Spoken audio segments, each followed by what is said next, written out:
يا من يرى يا من يرى مد البعوض جناحها في ظلمة الليل البهيم الأليل يا من يرى ويرى مناط عروقها في نحرها Bismillah, wassalatu wassalam à Rasulullah, au nom de Dieu le tout clément, le tout miséricordieux, et la paix et la bénédiction sur le prophète Muhammad sallallahu alayhi wa sallam, sur lui la grâce et la paix. Aujourd'hui, notre frère suisse, il va nous parler d'une nouvelle miracle scientifique dans le Coran. Plus d'islamophobie, plus des convertis à l'islam. Au nom de Dieu le tout clément, le tout miséricordieux. Les embouchures.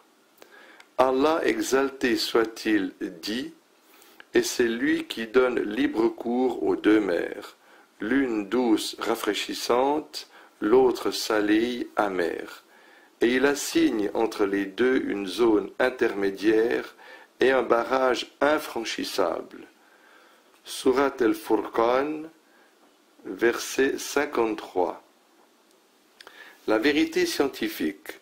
Le premier ouvrage qui traita d'océanographie parut au XVIIIe siècle, contenant des informations très primaires, puis l'océanographie commença à se tailler une place au milieu des autres sciences modernes suite aux expéditions scientifiques du navire britannique Challenger de 1872 à 1876.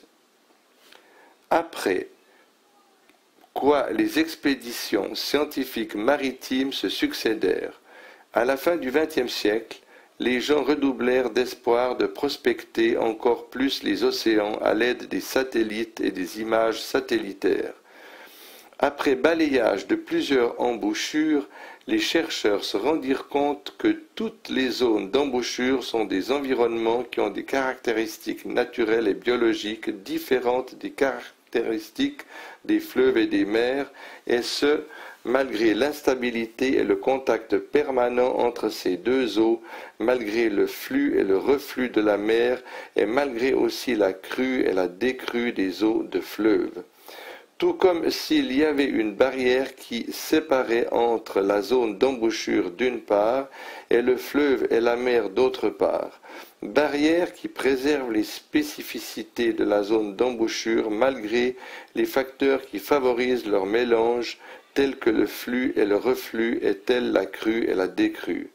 Et quand on essaye de classifier les trois environnements suivants, leur faune, et leur flore, l'on se rend compte que la zone de l'embouchure a une faune et une flore qui lui sont propres, et en ce sens que cette faune et cette flore ne sauraient vivre que dans la zone de l'embouchure qui a ses propres spécificités. En plus de cela, l'on se rend compte que cette zone est interdite à un grand nombre de créatures qui vivent dans la mer ou dans les fleuves, à tel point que ces créatures meurent dès qu'elles entrent dans la zone de l'embouchure, et ce à cause de l'incompatibilité de leurs caractéristiques. Aspect miraculeux. Toute masse d'eau peut se nommer mer en arabe. Ainsi, le fleuve est-il une mer à eau douce, tandis que l'océan ou la mer est une mer à eau salée. Suivant ce partage, l'on exclut les eaux des zones d'embouchure qui sont un mélange d'eau douce et d'eau salée. L'on ne saurait qualifier ces eaux ni d'eau salée et ni d'eau douce.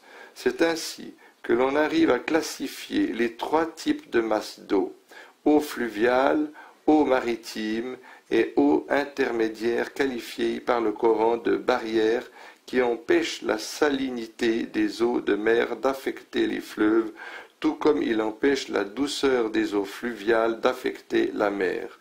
Ce verset indique aussi que la zone d'embouchure a une faune qui lui est propre et qu'il n'est pas permis ni à la faune maritime et ni à la flore fluviale ni à la faune fluviale de s'aventurer dans l'embouchure. L'évolution historique de l'océanographie prouve qu'il n'y avait aucune information précise concernant les océans 1400 ans. Les océans 1400 jadis. Mais déjà, le Coran donnait une description minutieuse des zones d'embouchure, expliquant que ces zones constituent un environnement spécifique qui a des caractéristiques naturelles et biologiques différentes des caractéristiques des fleuves et des mers.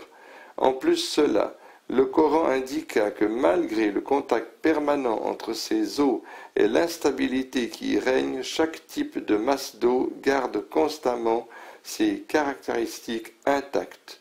D'où viendraient ces informations consignées explicitement dans le Coran si ce n'est de l'Omniscient lui-même? Allahu Akbar.